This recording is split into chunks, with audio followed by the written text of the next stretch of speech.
नमस्कार। आपके अपने YouTube चैनल समय की पुकार में मैं ओम कसारा आप सभी दर्शक बंधुओं का हार्दिक स्वागत और अभिनंदन करता हूं।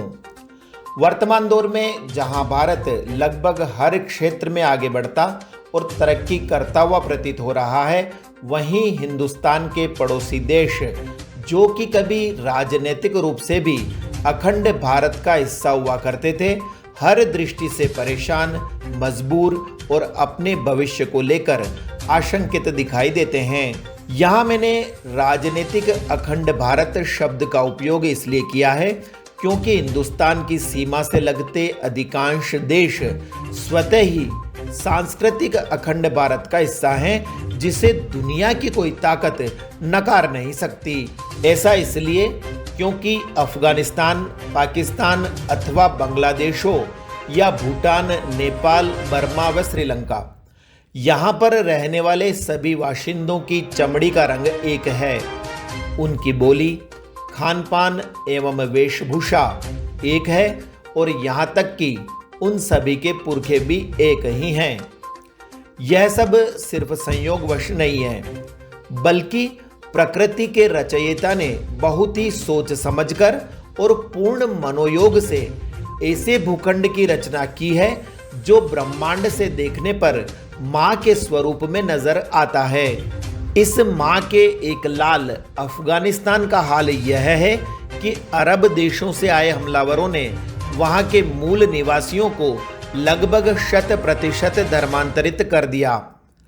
अब जबकि सभी एक ही धर्म के अनुयायी हैं और खुद को एक दूसरे का भाई बताते हैं, उसके बावजूद वहां शांति नहीं है। आए दिन आपस में ही खून की नदियां बहाई जा रही है। आर्थिक स्थिति इतनी बदतर है कि अफगानी दाने दाने को मोहताज हैं और भारत द्वारा भेजे जा रहे गेहूं तथा कई अन्य प्रकार की सामग्रियों से अपना गुजर बसर कर रहे हैं। ठीक इसी प्रकार पाकिस्तान में आए दिन बम धमाके हो रहे हैं और इस बात की कोई गारंटी नहीं है कि जो व्यक्ति सुबह अपने घर से निकलता है वह शाम को सकुशल लौटेगा अथवा नहीं। जहां तक श्रीलंका का सवाल है तो चाइना के चंगुल में फंसकर उसकी हालत इतनी बदतर हो गई है कि श्रीलंकाइयों को अपनी भूख मिटाने व इलाज करवाने के लिए भारत के रहमो करम पर निर्भर होना पड़ रहा है। यही नहीं, कल तक चीन से गलबैयां करने वाला नेपाल भी श्रीलंका की राह पर ही अग्रसर है। वो तो भला हो हिंदुस्तान का जिसने नेपाल के हालात को संभाल रखा है, अन्यथा परिस्थितियां बिगड़े काफी देर हो चुकी होती। अब अंत में बात करें बर्मा की, तो सैनिक तख्ता पलट के पश्चात म्यांमार वासी जानवरों से भी बदतर जिंदगी जीने को मजबूर हैं। आए दिन सैकड़ों लोगों की सैनिकों द्वारा बर्बरतापूर्वक हत्या की जा रही है। यहाँ भी पूर्वोत्तर भारत में रहने वाले हिंदुस्तानी बड़े भाई की भूमिका निभा रहे हैं और बर्मा से अपनी जान बचाकर आए लोगों को शरण देने में कोई कोर कसर बाकी नहीं रख रहे हैं।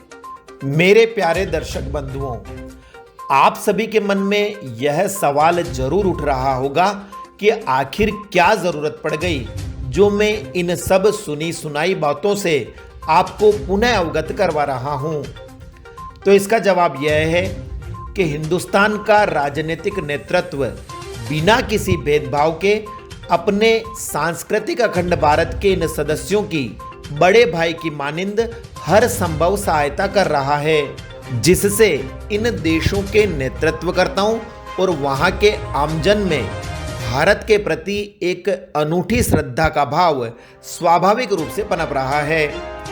उन्हें महसूस हो रहा है कि विधर्मियों और साम्राज्यवादियों ने अखंड भारत को राजनीतिक रूप से भले ही अलग अलग देशों में बांट दिया हो, मगर सांस्कृतिक रूप से हम सभी एक हैं। ऐसे में मेरा आप सभी से अनुरोध है कि आप अपने मन में भी पूर्ण आत्मविश्वास के साथ यह भाव जागृत करें कि Afghanistan, Pakistan, Bangladesh, Nepal, Bhutan, Burma, Sri Lanka, Thailand, Cambodia और लाओस सहित जंबो द्वीप में आने वाले सभी देश अखंड भारत ही हैं। जब आपके मन में यह भाव आएगा तो निश्चित मानिए यह समूची कायनात, यह समूची प्रकृति इस देश को स्वाभाविक रूप से और राजनीतिक रूप से भी अखंड भारत करने के लिए अपने पूरे प्रयास करेगी। साथ ही प्रत्येक भारतवासी अपने तमाम मतभेदों को भुलाकर एक सोच और एक मन से हिंदुस्तान को मजबूत बनाने के लिए दिन रात परिश्रम करे। ऐसा इसलिए क्योंकि भारत जब महाशक्ति बन जाएगा तब हमारे सदस्य देश हमसे जुड़ने के लिए स्वतः लालायित रहेंगे। तो इस बुलेटिन में इतना ही। यदि आपको पसंद आया हो तो इसे लाइक व शेयर अवश्य करें और आपके अपने YouTube चैनल समय की पुकार को सब्सक्राइब करना ना भूलें। धन्यवाद। जय हिंद, जय भारत।